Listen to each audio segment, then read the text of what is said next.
Assalamualaikum. Selamat pagi, waalaikumsalam. Boleh saya kenalan dengan kamu? Boleh. Perkenalkan, nama saya Perawat Karin Rahmatika, biasa dipanggil Perawat Karin. Saya mahasiswi keperawatan Universitas Pendidikan Indonesia. Saya di sini sedang praktik dari pukul 8 pagi sampai 1 siang.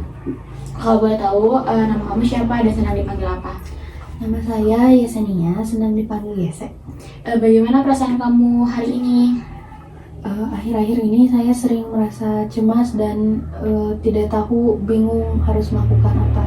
Saya melihat kamu sepertinya sedang banyak pikiran ya. Di sini saya ingin membantu kamu untuk melatih kemampuan mengendalikan perasaan kamu saat ini. Apakah kamu bersedia kita melakukannya 2 kali pertemuan ini sepenuhnya untuk kepentingan kesembuhan kamu? Bersedia. Bolehkah kamu ceritakan bagaimana perasaan kamu saat ini? Saya merasa cemas saat datang ke sini, tapi saya ingin berbicara. Saya merasa bingung dan tidak tahu harus berbuat apa mengenai perceraian keluarga saya. Terima kasih sudah mau terbuka, itu langkah yang baik. Saya bisa merasakan bahwa kamu sedang berada dalam situasi yang berat. Perceraian orang tua memang bukanlah hal yang mudah. Boleh saya tahu hal-hal apa yang akhir-akhir ini membuat kamu cemas? Saya merasa cemas mengenai masa depan saya. Saya tidak tahu bagaimana melanjutkan hidup dan saya tidak bisa mengendalikan apa yang terjadi dalam keluarga saya. Semua terasa sangat berat.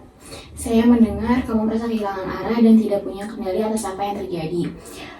Itu wajar, apalagi kamu mengalami perubahan yang besar dalam keluarga. Bagaimana perasaan ini mempengaruhi keseharian kamu? Ya, saya merasa hilang kontrol atas hidup saya.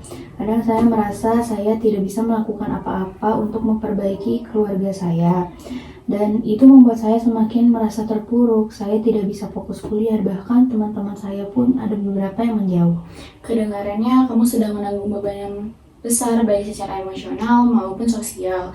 Selain perceraian orang tua, apakah ada hal-hal yang membuat kamu merasa kesulitan atau tertekan akhir-akhir ini? Selain perceraian itu, saya juga merasa tertekan karena saya tidak bisa berbicara dengan orang tua saya. Mereka sangat sibuk dengan kesibukan mereka masing-masing. Dan saya merasa semakin terisolasi gitu. Saya mulai menjauh dari teman-teman saya karena saya merasa mereka tidak akan mengerti akan keadaan saya saat ini. Kamu merasa sendiri dan tidak punya tempat bersandar ya, dan kamu menyalahkan diri sendiri atas apa yang terjadi. Saya ingin kamu tahu bahwa perceraian orang tua bukanlah salah kamu, dan kadang hal-hal seperti ini terjadi karena di luar kendali kita. Kalau kamu bayangkan dalam situasi seperti ini, coba kamu bayangkan dalam sudut pandang yang lebih ringan. Apakah menurutmu dapat membantu? Saya tahu saya tidak bisa mengontrol perceraian itu, tapi kadang saya merasa kalau saya bisa melakukan hal yang lebih, saya bisa mencegah terjadinya hal tersebut. Sebenarnya tidak akan seperti ini. Saya ingin memperbaikinya, tapi saya merasa saya tidak bisa. Kita bisa mulai dari langkah kecil. Apakah menurutmu ada hal-hal yang ingin kamu lakukan di minggu ini untuk membuat kamu lebih tenang dan lebih baik? Mungkin saya bisa menghubungi salah satu teman dekat saya, tapi saya masih ragu. Saya takut mereka nggak bisa ngerti dan nantinya malah menjauh. Itu wajar, rasa takut ditolak memang sering muncul saat kita merasa rapuh. Tapi dengan mencoba, kita memberikan kita kesempatan. Bagaimana kalau kita sama-sama pikirkan cara yang paling nyaman untuk memulai percakapan? Mungkin nanti saya akan mulai mencoba chat teman saya, nggak langsung ngobrol sih, tapi mungkin nanti saya akan menyapa mereka terlebih dahulu. Itu ide yang bagus. Kamu juga bisa menuliskan lebih dulu perasaan kamu melalui buku atau catatan, supaya kamu bisa lebih mengenali apa yang ingin kamu sampaikan. Iya, saya suka nulis. Dulu saya sering nulis jurnal gitu, sekarang malah udah enggak. Mungkin kamu bisa mulai menulis lagi sebagai tempat menyalurkan semua perasaan yang ingin kamu rasakan. Apakah kamu mau coba mulai? Iya, saya akan mencoba.